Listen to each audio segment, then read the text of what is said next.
Hey y'all, coming to you from Jacksonville, Florida. This is GovLove, a podcast about local government brought to you by engaging local government leaders. I'm Ben Kittelson, manager at Revitalization and GovLove co-host. We've got a great episode for you today. We're going to be talking economic development in Fort Worth. But first, the best way to support GovLove is to become an ELGL member. Engaging local government leaders is a professional association engaging the brightest minds in local government. And your membership helps support this podcast. So if you want to hear more great conversations like the one we're going to have today, go become a member at elgl.org. You can also keep track of all the latest episodes of GovLove and never miss an episode. Connect with other GovLove fans by giving us a follow on LinkedIn. We've got a page there now, so go ahead and give us a follow. Now, let me introduce today's guest. Robert Sturns is the Economic Development Director for the city of Fort Worth, Texas, a position he's been in since 2016. He has more than 25 years of experience holding leadership roles in municipal government, commercial real estate, and banking. In his current role, his work includes business attraction and retention, community revitalization, and small business entrepreneurship development. So with that, Robert, welcome to GovLove. Thank you so much for joining us. Thank you. Good to be here. Yeah, excited to chat with you about all things economic development and Fort Worth. But we do have a tradition on the podcast to start with a lightning round to get to know our guests better. So my first question for you, what book are you currently reading? I have just started Cast by Isabel Wilkerson. And I'm one of those people that has a stack of unread books sitting on my desk. So it's really kind of whichever one I pick up and start reading. But yeah, that's what I'm really kind of digging into right now. Yeah, I'm also one of those that has a large stack. I moved part of the stack into my closet just to make it more reasonable. Right. Yeah, exactly. All right. Then my next line question for you: cake or pie? Oh, pie, definitely. Nice. Any Apple favorite? pie, particularly. Yeah. Okay. Awesome. I love it. All right. And then I might have had some help with this next lightning question. What's your favorite song to play on the guitar? Yeah, you've been talking to some folks. My guitar playing is nominal at best, but when I do get on there, I've been playing a lot Fleetwood Mac, mostly the Chain lately. So that one's been in my rotation for a while. The Chain, nice. That's a great song. That's probably a fun guitar song. Yeah. Yeah. All right. And then my last lightning question for you: where do you go for inspiration? Anywhere outside. I love being outside, and so when I need to kind of get out and clear my mind, it's either on the bike or I'm running or walking. So I'm usually on Trinity Trail somewhere. Nice. Awesome. I can relate to that. That's also my source as well.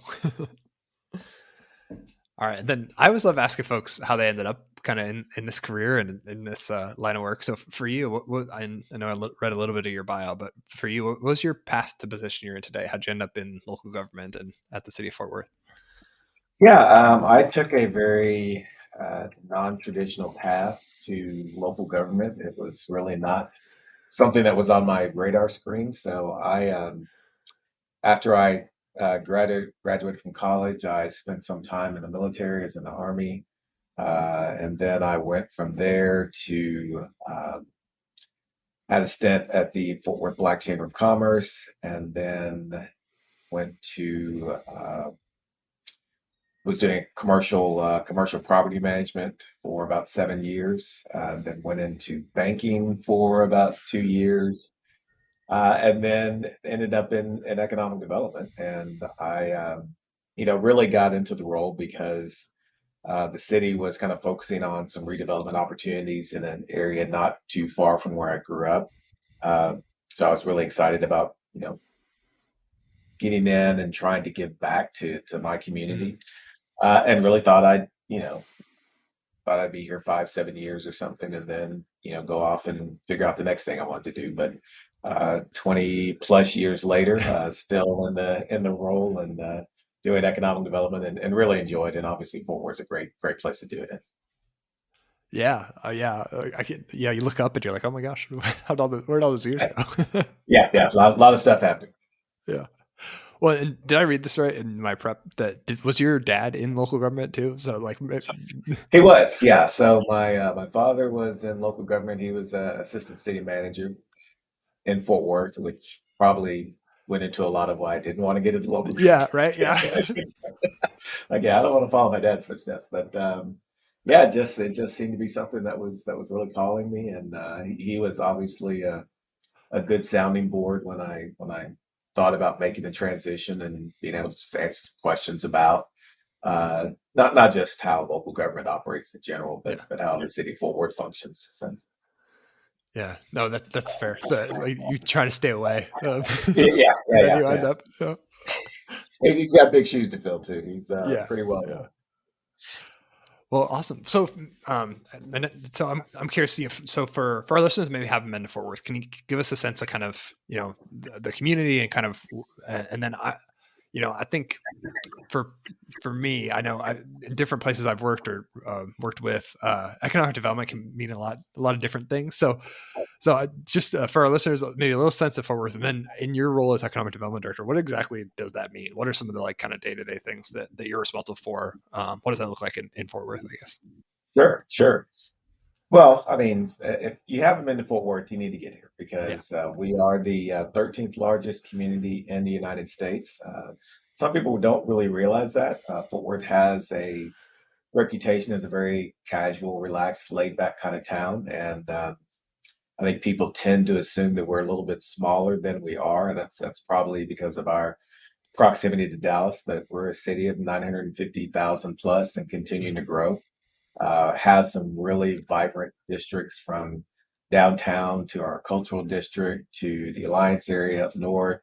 A lot of development happened in the south and southwest, the near south side, which is kind of our creative area. So there's some really distinct neighborhoods and districts within Fort Worth, so you can really find well, anything you're looking for, you can probably find it here in the city. We're probably obviously most known for the stockyards, so Mhm.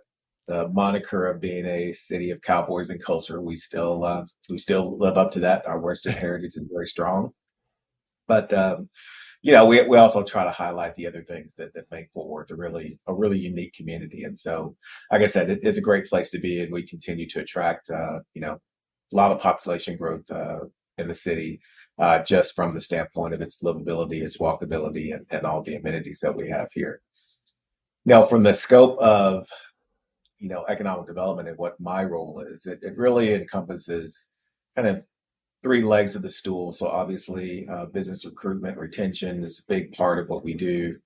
Then community redevelopment, revitalization is the second leg, and really the third leg is small business and entrepreneurship. And so we kind of touch all of those areas. Now, what's in those stools and what encompasses those stools, the legs of those of that stool.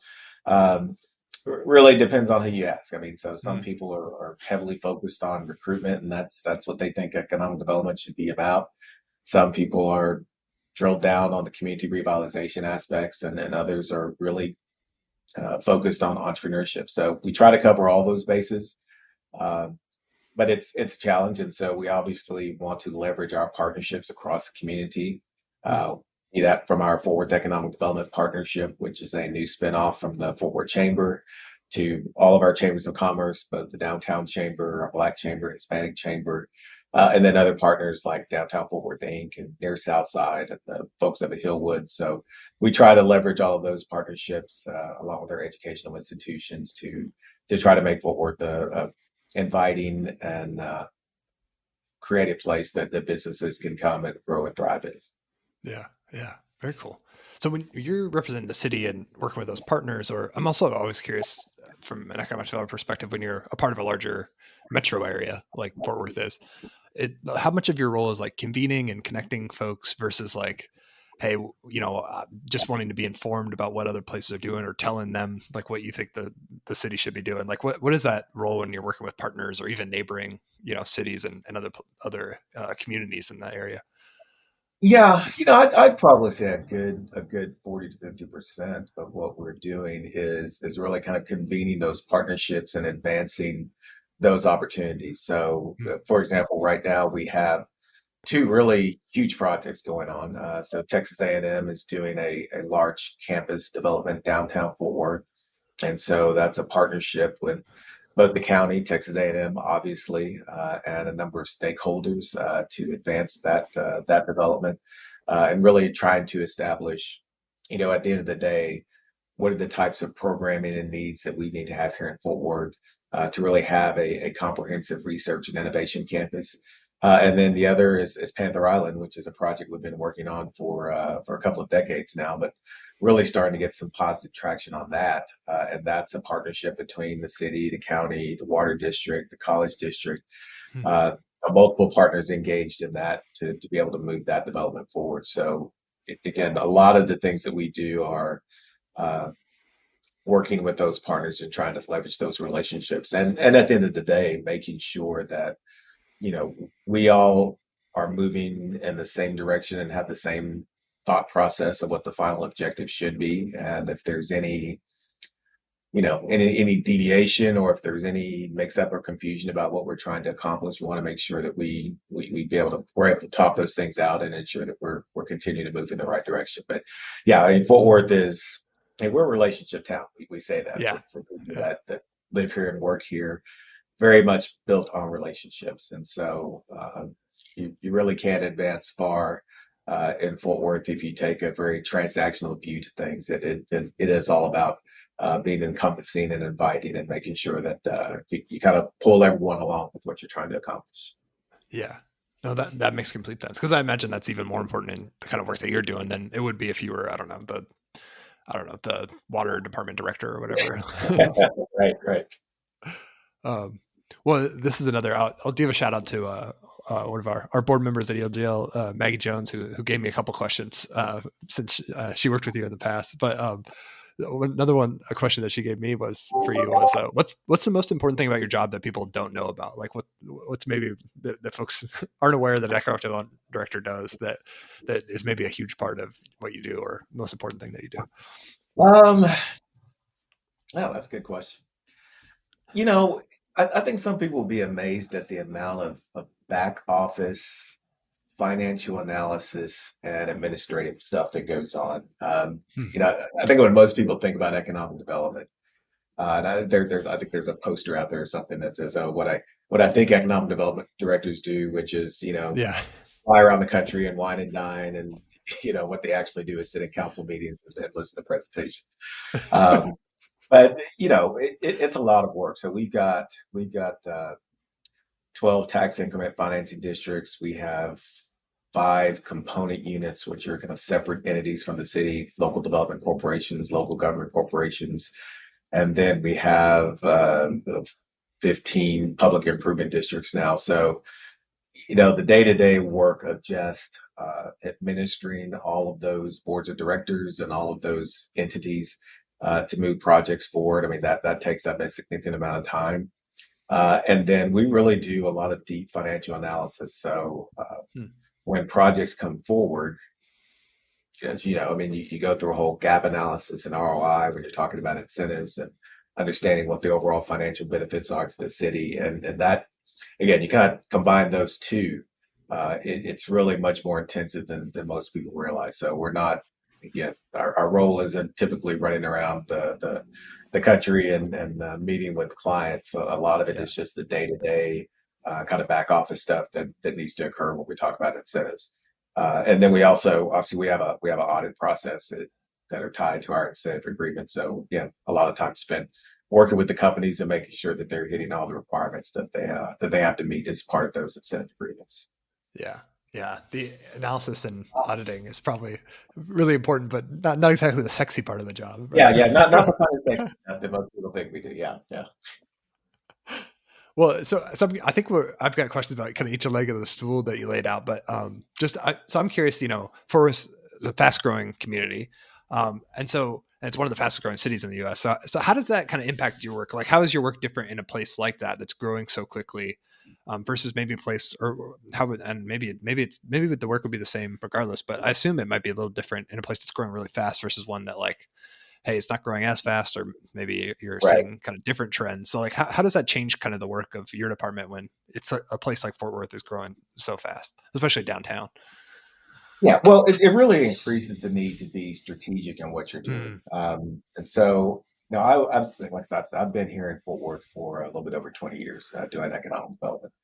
I would say, early on in my career, when the growth wasn't happening as fast, uh, we were like many communities, like we're just trying to generate some deal flow, trying to see who's interested in the city and trying to bring some projects forward.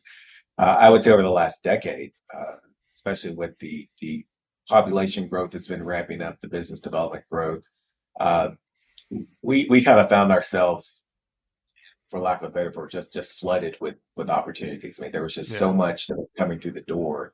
So when you talk about being able to even carve out some time to kind of create opportunities and develop opportunities, it was really hard to do that. So we decided to go through a strategic planning process, really the first one that the city had done from an economic development standpoint back in 2017, to really highlight the specific industries that we wanted to focus on. And then we refined our policies around that. And so it's Hmm. allowed us to be a lot more strategic about the types of companies that we really engage with. I would say there are probably companies that maybe, 15 years ago we would have, potentially incentivized that we don't look at anymore from an Hmm. incentive standpoint. So we try to help them with site location, the permitting process, things like that. So anything to kind of smooth the way to have them open and operate a facility in Fort Worth, we still continue to do those things, but we're just not putting the public dollars into some of those types of projects. So Hmm. it's really kind of focused on some specific target industries, some high value, well-paying jobs. And so that's allowed us to be a little bit more selective on the types of projects that we work on. And so again, I would say that's really been the biggest change that I've seen is Yeah. that strategic focus of what we're going after. Yeah. Well, that makes total sense. You're not jumping at every deal or opportunity now. You have to be more selective because there's Right, just more. yeah, Yeah. right, yeah. Especially with the level of growth we're having. I mean, the challenge or the concern if you're just taking everything that comes through the door is you may look up and find that you've developed an area in a way that isn't really aligned with your comprehensive plan or where the city's Hmm. trying to go as a whole from a long-term trajectory standpoint. Uh, or you kind of get yourself in a situation where you're encouraging things like sprawl and Hmm. again, we're the city of 350 square miles, so we've got a lot of room for growth. But continued sprawl leads to challenges on the infrastructure side of the house. You have to have police and fire the further out from the community. So the more that we can really drive some of that investment into our urban core, which we define as the area encompassed within Loop Bay 20, that really helps us out from a development standpoint. Hmm. Well, that's interesting. Yeah, because there's obviously your office. Maybe the the default might be, hey, whatever it takes to get somebody here. But if you're in a situation where you're growing that fast, you want to direct it in specific areas of the community because that makes more Correct. sense from the Yeah, plan and from kind of sustainability perspective. correct. Yeah. Oh, interesting. Um, so you mentioned some of the downtown developments. I'm curious. This is obviously a trend we're seeing kind of across the country that cities are seeing tons of development in their downtown cores. So what does that look like in Fort Worth, and how are you guys trying to steer that or build on that as you guys have seen that kind of growth going on in downtown? Yeah, our downtown's on steroids from a growth standpoint right now. It's kind of crazy. So there are, as it sits today, there's probably about $2 billion worth of planned investment within the downtown corridor, and specifically within the southern end of downtown. So Wow. I mentioned the Texas A&M campus. Obviously, that's kind of priority number one for us from a development standpoint. So again, the opportunity to have a tier one research university land Yeah. in your downtown and really make some huge investments and really think about how that can benefit and assist the workforce. It's really a game changer for us. And so we're excited to have them. That Texas A&M has had a long presence at downtown with law school, but Mm. the new facilities that they're building are just really going to be a huge advantage for us. You take that, and then we've got an expansion of our convention center going on right now. So phase one of that expansion just started. Uh, that project in and of itself is going to be about $900 million. And so it's going to really allow us to compete for larger scale conventions that we've been unable to kind of tie down previously. So the convention center was renovated several years ago, but we've got kind of an older edition or older piece of it that wasn't part of that renovation. And so this expansion really allows us to tackle that older portion of the facility, make it more modern, and then give us a greater opportunity from the convention standpoint. Then you got expansions, the Omni Hotels planning expansion on the southern end of downtown. That's going to be pretty huge. Sheraton Hotel just did a major renovation on that end of downtown. Southern Land is doing a high-rise residential tower, Deco 969. So again, you just start kind of picking at all these different things that are happening just within this very concentrated block of the southern part of downtown, and you just see a significant amount of growth going on. So you couple that, and then just the general vibrancy of what we have going on kind of in the center of downtown at Sundance Square, which is really our public plaza, kind of our established meeting place. So a lot of retail development around that area. And then adjacent to downtown, we have Panther Island, which I already mentioned, and then Butler Place, which is really right across the freeway of downtown. That was an old public housing Oh, development. interesting. Yeah. So that's been the last remaining residents of that facility have been moved out. And it really presents a unique opportunity to look at, the potential for some type of corporate campus adjacent to Mm. downtown. It's a really beautiful location as far as where it sits in relation to downtown, and so I think there's some good opportunities there. So we're trying to figure out what that looks like. And it could be a corporate campus, could be some level of residential and mixed use. There are a number of different uses that could be looked at it. So again, when you just kind of consider everything that's happening in downtown and kind of take it in total, there's just a massive, massive amount of activity going on right now. Yeah. Oh, interesting. No, that's really cool.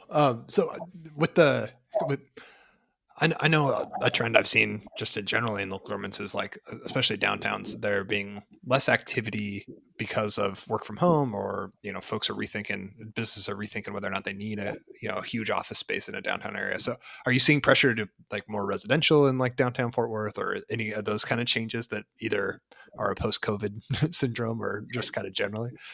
Yeah, yeah. I mean, it hasn't been as strong as I would say what I've seen in other communities. Yeah, So we haven't had a lot of large scale conversion of office towers to residential or anything like that. You know, I think from the standpoint of our foot traffic downtown, Fridays are still, where I think most of the work from home folks are taking time to utilize that day for the work from home. So that the Friday traffic seems to be still a little soft, Hmm. but the remainder of the week is pretty strong. So I think we rebounded pretty well from the Yeah, pandemic, and we're able to withstand those pressures. But the office market continues to shift. It's still not. I don't know that anyone has a real good sense of where the office market is going to be over the next couple of years. So we're obviously keeping an eye on it and making sure that if there are warning signs, or we're starting to see conversions and things like that we're aware of that. But yeah, it hasn't been really significant. Again, it's in yeah, comparison to some other cities that we've seen. yeah. Oh, interesting. Cool. So then you mentioned community revitalization as one of your legs of the stool. So what does that look like from your office? Like, where are you? As I imagine, there's a bit of the other side of the coin of growth, right? Is like you want to make sure you're also investing in communities that maybe need it. So what does that? Yeah, what does that look like from your office? And like, how are you guys kind of approaching that? Yeah, yeah. So again, I kind of mentioned the size of Fort Worth and some of these distinct districts and neighborhoods that we Hmm. have. So you have a lot of areas in the city that over the past, 2 decades have just seen some phenomenal growth and redevelopment activity. And at the same time as we've seen those high growth center areas, you got other areas that during that same period of time have struggled, that haven't Yeah. seen investment and in some cases have seen disinvestment. And so when you talk about the vibrancy of the community, you've got to make sure that you're lifting all boats when it comes to having an active and vibrant city. So kind of what we've been working through is this concept called full strength for work. And so Mm, kind of goes to that statement that rising tides lifts all boats. We have to have full strength in all of our neighborhoods to be the community and the city that we want to be. And so part of our work is really looking to identify specific areas that we want to focus our efforts on. We've had an urban village program for quite some time, mm, but there are, we can point to specific areas, southeast Fort Worth, near North Side, which is just north of downtown. You look at areas like Las Vegas Trail on the west side. So there's specific spots where you can kind of really pinpoint and say, okay, we want to try to get to drive investment in some of those areas. And so we're trying to be creative in the types of tools that we can bring to bear. So mm, again, a lot of it is tied to tax abatements and mm, 380s and things like that. But we've also done some stuff like we worked with a entity called CDFI America to open up a CDFI Fort Worth program here. CDFI's Community Development Finance Institutions. We only had one real designated CDFI in Fort Worth. And so we saw, especially coming out of the pandemic, that we needed a resource for individuals and small business owners that may have trouble getting traditional financing, but still have some great investments, some great businesses that they want to open. So how can we put together an entity that could mm, help move some of those activities forward, particularly in some of these areas that haven't seen some investment? So, those are just kind of some small things that we've been focused on. But obviously, when you talk about driving investment into kind of underserved areas, the biggest thing that you have to be concerned about is gentrification, right? So you've yeah, got yeah. people that have lived in these neighborhoods for decades. They want to see more activity, but at the same time, they want to be able to continue to afford to live there Hmm. and take advantage of those new activities that are being brought forward. And so it's kind of a delicate balance that you have to work with. I mean, you don't want to overpower a community and drop a very dense mixed use development, for example, or a very dense commercial development right in the middle of an established neighborhood, and really drive up values and again create a situation where those residents can't afford to live there and can't afford to take advantage of those new Mm, developments. So you have to be, I call it a little bit more of a soft pedal. How can we gently phase some of this activity in so you're continuing to build up the neighborhood, but at the same time ensuring that you're not creating a situation where we're driving people out. So it's yeah, not easy. I've talked to a lot of folks about how do you bring investment into underserved areas without gentrifying it, and I don't know that anyone has the 100% answer on that. mm, But to the extent that you can be cautious and careful with your planning on the front end, I think you can alleviate a lot of those concerns. And then obviously one other thing is it's just being open and transparent with the community. So mm, part of when we talk about partnerships and kind of bringing people along, part of our role when it comes to community revitalization is ensuring that the neighborhood knows what the plans are, and we're walking in lockstep with them and trying to bring yeah. something that the neighborhoods want to see as opposed to what the city may think they need, and kind of Mm. doing it from a top-down standpoint. Oh, that's really interesting. Yeah, and that's exactly what one of the questions I would ask you about was that kind of other side of the coin of investing. Is I'm sure the like you said, those neighborhoods want to see change in investment, but they also want to enjoy it, right? Like, Yeah, exactly. And then we want that. We want to see. yeah.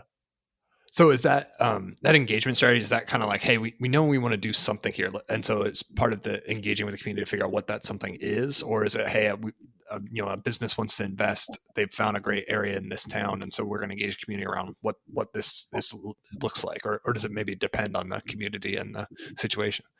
Yeah, it's probably more situation specific. Hmm.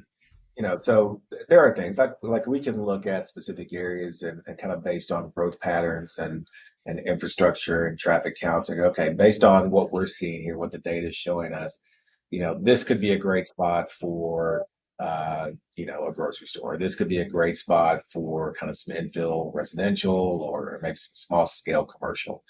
So we can have those ideas, but before we really want to go down the road of pursuing that, we want to have those conversations with the community, so Yeah.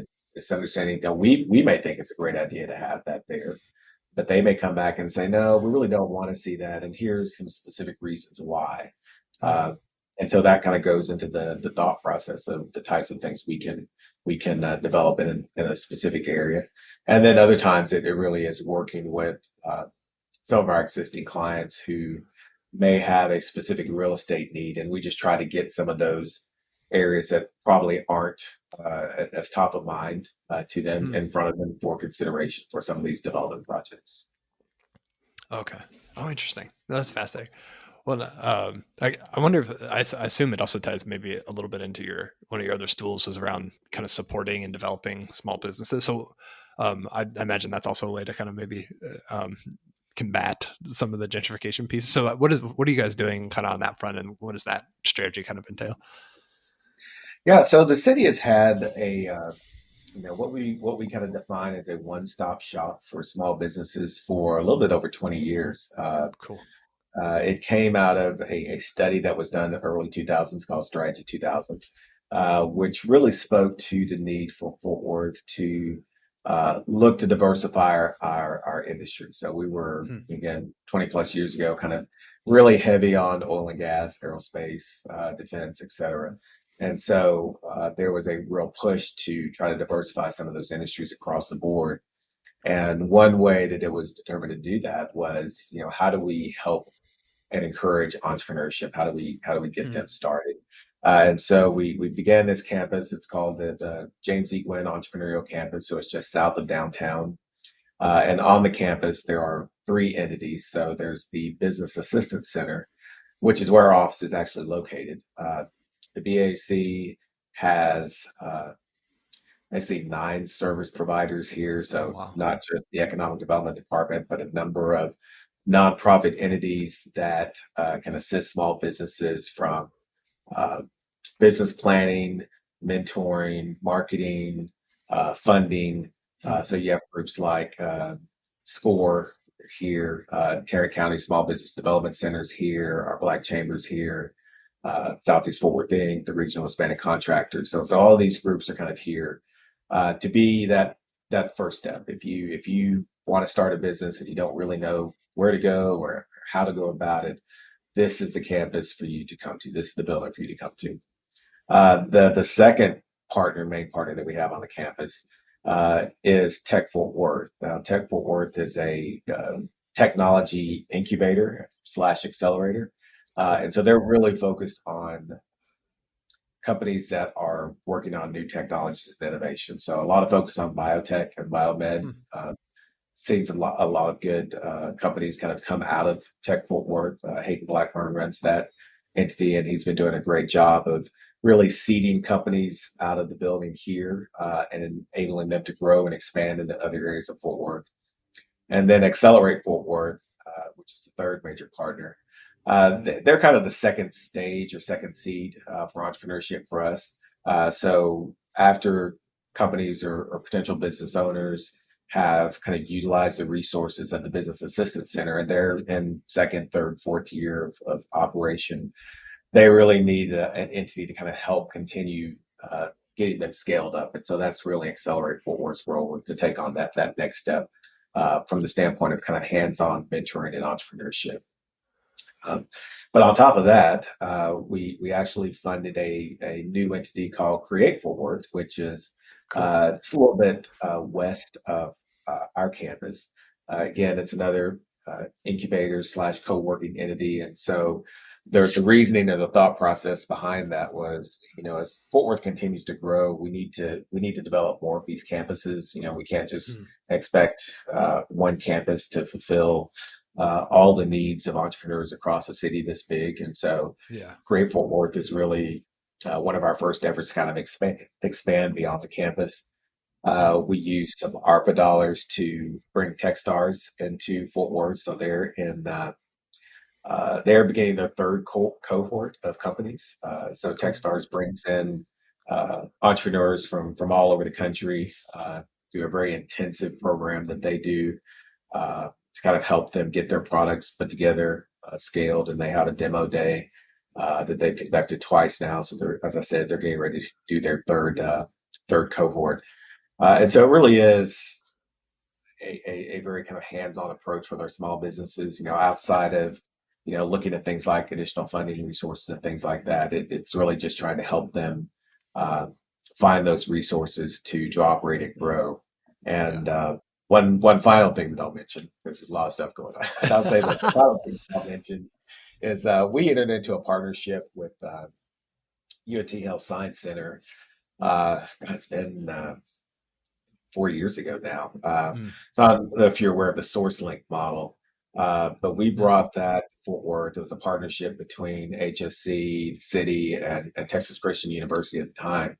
But SourceLink, here we call it SparkYard, but it really Mm. is taking kind of all those resources that we have, not just here at the entrepreneurial campus, but really across the community, and turning that into an online resource. So again, Mm. if you're a business owner trying to get started, want to be able to plug into some of the resources on the ground, you can go to that SparkYard website and get connected with just about anything across the city. And then there's a kind of a program manager for SparkYard that is the hands-on person that helps to move some of that forward. So again, entrepreneurship is a huge piece of it. And I think economic development entities across the country coming out of the pandemic probably took a much more renewed emphasis or a renewed look at Sure. entrepreneurs and their small businesses and what they're bringing to the community.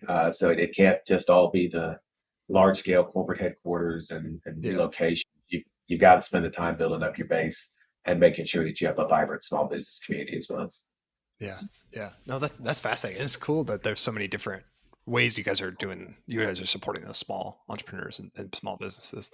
Um, so I'm curious. One thing in one of my past lives in local government was a focus on like minority and women-owned businesses. So is that kind of wrapped up in your small business development group, or is there any targeted strategy for folks that for Black folks, Black community members that want to start a business, and like does that support, or for women-owned businesses, does that support look different, or is there any kind of different strategy or program around the MWBE sort of businesses?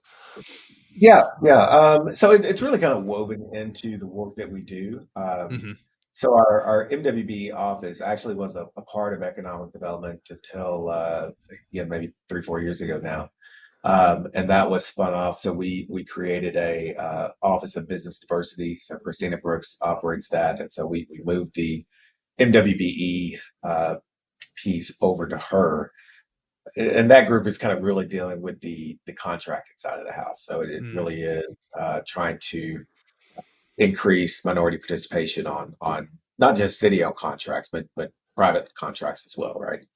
Um, we have an MWB component, or what we call business equity firms now. Business equity component in all of our incentive agreements. So there has to be a commitment for any company that we're providing incentives to on hard and soft cost spend with business equity firms in our Hmm. in our 6 county region. And then when it comes to entrepreneurship, you know, a lot of the work that we do is kind of centered on how are we supporting all of our entrepreneurs, but Yeah. in particular our Black and Brown entrepreneurs. So that the campus itself is actually in majority minority neighborhood, and Mm. so it really kind of lends itself to being an area and an opportunity where underserved business owners can come and help them advance and succeed. So yeah, it's kind of woven in everything that we do, and Yeah. and that was it's always been a part of it, but really coming out of, as I mentioned, we did the strategic plan, our first plan back in 2017. After the pandemic and after all the racial unrest with George Yeah. Floyd, we really had had the tip strategies come back and look at the plan again and said, okay, what's changed and how can we have a greater equity lens in some of the things that Hmm. we're doing. And so that was really a piece of the plan is let's be really thoughtful and make sure that the things that we're doing are uplifting the entirety of the community and not Yeah. just benefiting a certain population. Yeah. No, that's a really good point. And yeah, and taking another look at that with that lens probably it helps you kind of weave that through everything, I would imagine. It Um, has, yeah, it has to, right. well, and I also imagine again, a place that's growing as fast as Fort Worth, it allows part of being strategic is saying, hey, are we supporting every community that, the city represents that it's made up of? And that may Right, mean making investments differently than if you're not growing that fast. Yeah. right, exactly. Like I'll take an example. Yeah. When we got the CARES Act, Hmm. and every community was setting up programs and grant programs and loan programs to get those dollars out.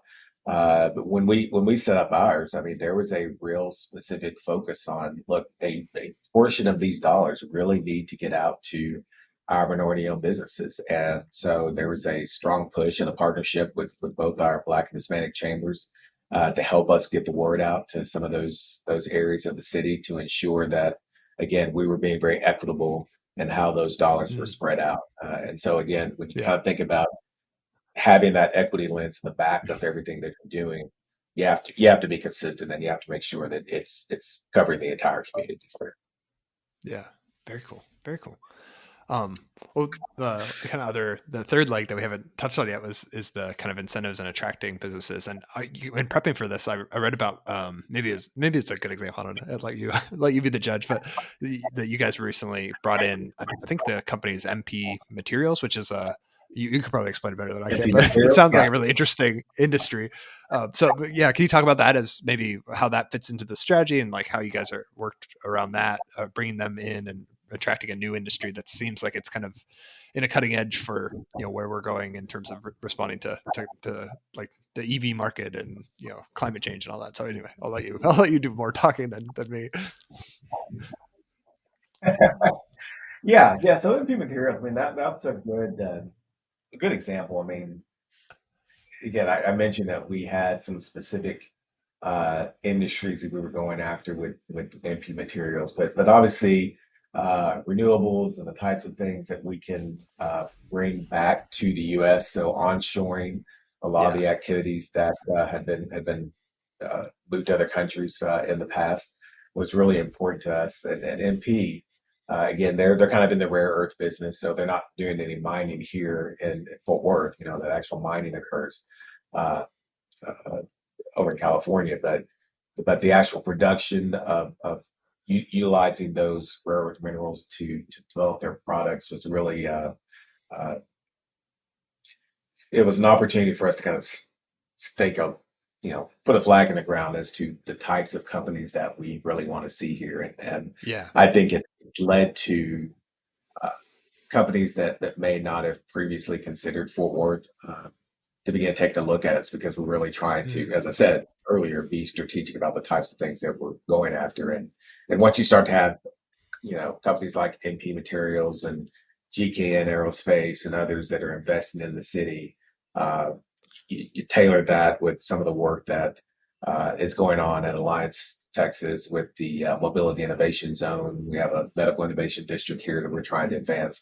So that's really beginning to change the thinking around, I think, what Fort Worth has to offer, the types of entities and industries that we're interested in. So uh, we've really kind of geared our incentives toward those target industries. So if you're looking at Fort Worth, if you're within those industries, we're gonna look a little bit stronger and probably mm, have a higher level of incentive to try to bring you here than we might for some other company that is interested in the city. But again, it's kind of going back to being strategic about let's utilize the public dollars to get the types of things that we want to see that are going to yeah, put us in place for the next 5, 10, 20 years uh, to be a really innovative, high functioning. yeah. No, that's fascinating. So how did you guys go about identifying those industries? Because some of it obviously takes some deep research to be like, this is what the economy might look like in 10, 20 years. But some of it's also like what you want the community to look like too. So how did you kind of figure out what those are? Well, again, it really came out of that strategic plan. So Yeah. I have to give credit to Tip Strategies and the work that they did. But our first strategic plan document is a very hefty tome to get through. It's a big document.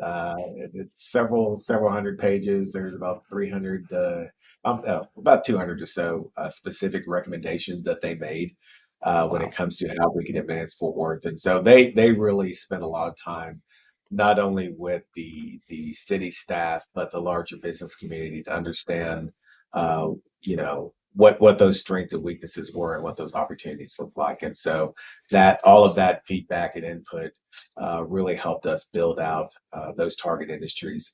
And then we ended up refining it a little bit in the refresh in 2022 to have kind of this continued focus on mobility, aerospace and defense, energy, uh, culture and tourism, and then innovators, which is kind of a big bucket for corporate headquarters and things like that. But Hmm.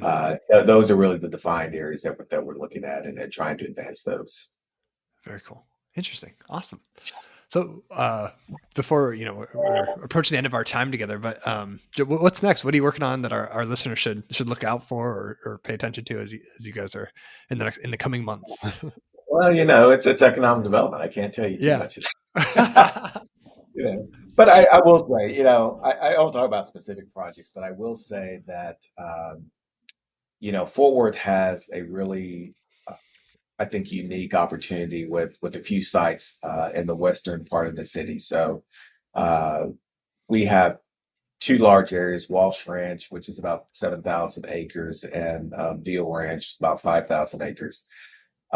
These sites have been held in families for generations. They've kind of gotten to the point now where they're really looking to develop some of those areas. And so probably seen in the press a lot of talk about mega projects and mega sites, so multi-billion Mhm. dollar projects that are out there looking for locations.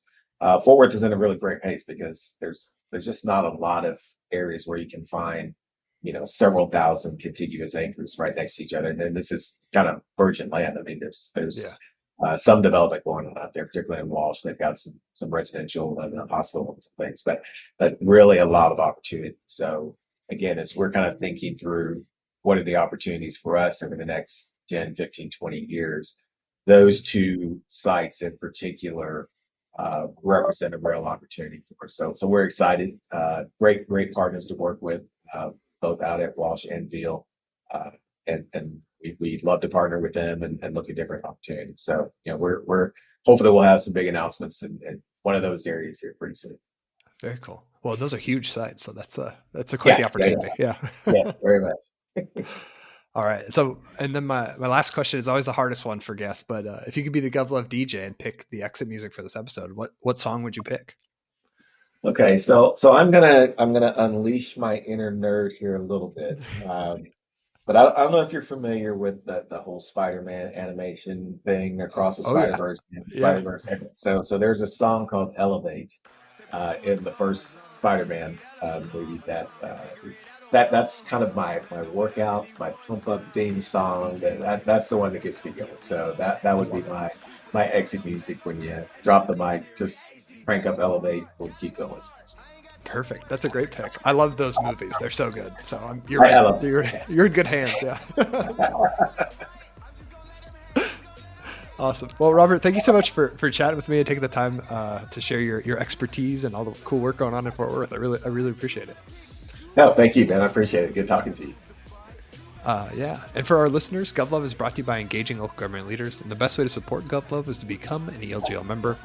You can reach us online at elgl.org/GovLove, or again, you can give us a follow at LinkedIn at our GovLove podcast page, and subscribe to GovLove on your favorite podcast app. And help us spread the word that GovLove is the go-to place for local government stories. With that, thank you for listening. This has been GovLove, a podcast about local government. Blink and you will see us. Thumbprints about the ink up. See me in the NYC. You can never swing my knee. No, hope we'll never link up. Blink and you will see us. Thumbprints about the ink up. See me in the NYC. NYC, home of the B.I.G. Yo, paper slander me, I just plan to be something powerful for my family. Proud to balance life and my sanity, show a different side of humanity. So amazing, keep up praising, save you from a home invasion. Chasing robbers from the bank, you facing friendly neighborhoods.